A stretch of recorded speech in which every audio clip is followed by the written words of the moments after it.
A profesora de Análise Xeográfica Regional do Departamento de Xeografía da Universidade de Santiago de Compostela, Lucrecia López, é dende hai uns meses a nova directora do Centro de Estudios e Investigacións Turísticas da Universidade de Santiago de Compostela, un centro que quere abordar o feito turístico dende distintas disciplinas académicas. Hoxe acompáñanos para falarmos do moito que a xeografía, e nomeadamente a xeografía do turismo, ten que dicir sobre un fenómeno global que ten enormes repercusións para a nosa vida, mesmo para a nosa vida diaria. Lucrecia, moitas grazas por acompañármonos. A xeografía do turismo ou a xeografía turística é unha rama da xeografía que estudia e explica os procesos e as interaccións que produce a estrutura espacial dos destinos turísticos, porque sí, a xeografía ten unha disciplina académica con peso propio, non? A verdade é que seguramente non nos daría un programa completo para que nos explicaras todo o que as implicacións que a xeografía, o turismo ten na xeografía e na nosa contorna. Pero, bueno, como aborda a actividade turística dende o punto de vista da xeografía? Bueno, en primeiro lugar, moitas grazas pola invitación por contar connosco o turismo co sector. Dende o punto de vista xeográfico, o turismo é, poderíamos decir, o estudo do territorio, da identidade territorial. No CETUR, nos anos anteriores, na actualidade, estudar o turismo dende o punto de vista xeográfico implica tamén abordar todos os recursos territoriais, as implicacións, os problemas. É dicir, poderíamos diferenciar entre a dimensión material e inmaterial que o turismo conlleva. A xeografía é, ao final, unha disciplina é unha materia interdisciplinar e, polo tanto, tamén aposta polas relacións coa economía, coa socioloxía, co outros ámbitos de investigación do turismo. De feito, tamén de o sector apostamos agora máis que nunca por esa complementariedade cos outras disciplinas. Por exemplo, os plans de estudos turísticos, cando nos traballamos tamén coas outras universidades do sistema universitario de Galicia, encargan os traballos máis dedicados a estudar os territorios, os recursos, sobre todo a identidade. Creo que poñer en valor a identidade territorial e a identidade local é un dos retos do turismo na actualidade, precisamente para defender a importancia do turismo, a importancia da dimensión local, da participación e da comunidade local, porque neses últimos anos a comunidade local é cada vez máis protagonista da planificación turística e é unha necesidade, un desafío para evitar os problemas de convivencia que nos últimos anos estamos a ver e estamos a asistir. Seguramente hai unhos anos, se faláramos de que a comunidade académica se fixa ou marca incluso formación en turismo, nos parecería rarísimo. Sin embargo, o turismo na nosa xeografía ten un peso enorme, ten unhas implicacións moi grandes, porque implica, pois eso, non só que haxe personas no espacio xeográfico, sino que o transforma en moitas ocasións, non? Claro, efectivamente, esa transformación que agora vemos cada vez máis sostibles, máis respetuosas, precisan dun estudo.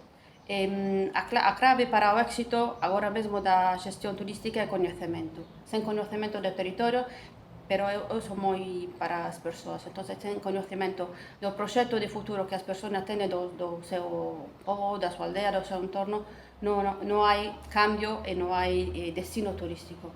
Por iso tamén unha das tarefas que nos entendemos no estudo de xeografía ou tamén no mestrado ou en xeral é a sensibilización ou este proceso de conciencia dos estudantes e despois tamén dos investigadores no traballo coa xente, coas persoas, tamén na planificación ou na metodoloxía que levamos a cabo dende a xeografía para diseñar as estrategias ou as posibles medidas na creación de novos destinos ou na posta en marcha ou na dinamización de novos destinos, porque Galicia conta con moitos destinos con niveis diferentes de desenvolvemento menos, entón cada un ten o seu proxecto de vida. Me gusta falar de identidade, de proxecto de vida de cada destino, xeodestino, realidade ou o que sexa.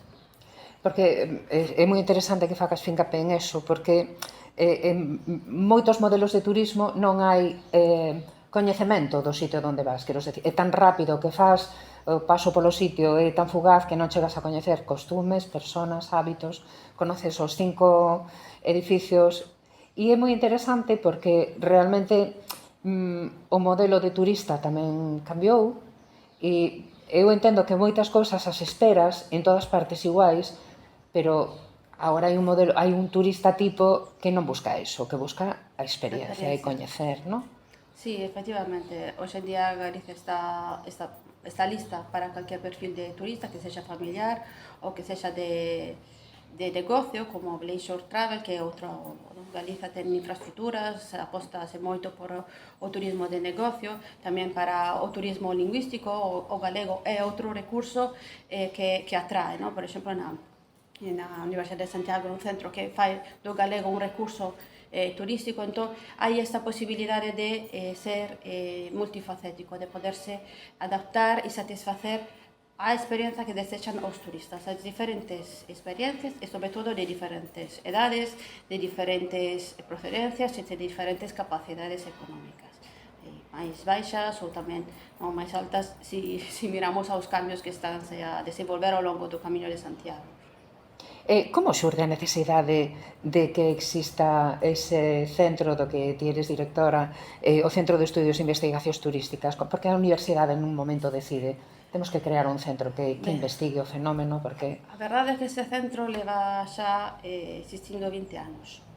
Tivo momentos máis de gloria e outros máis por temas económicos ou pola pandemia tamén afectou moitísimo todas as actividades turísticas. Tivo moito éxito ao comezo, porque había observatorios turísticos tanto de Santiago como da cidade de Lugo, sendo adscrito á Universidade de Santiago de Compostela. Despois sempre estivo levando a cabo, por exemplo, o observatorio, e levaba unos anos un pouco así de máis baixo, con un tono máis baixo.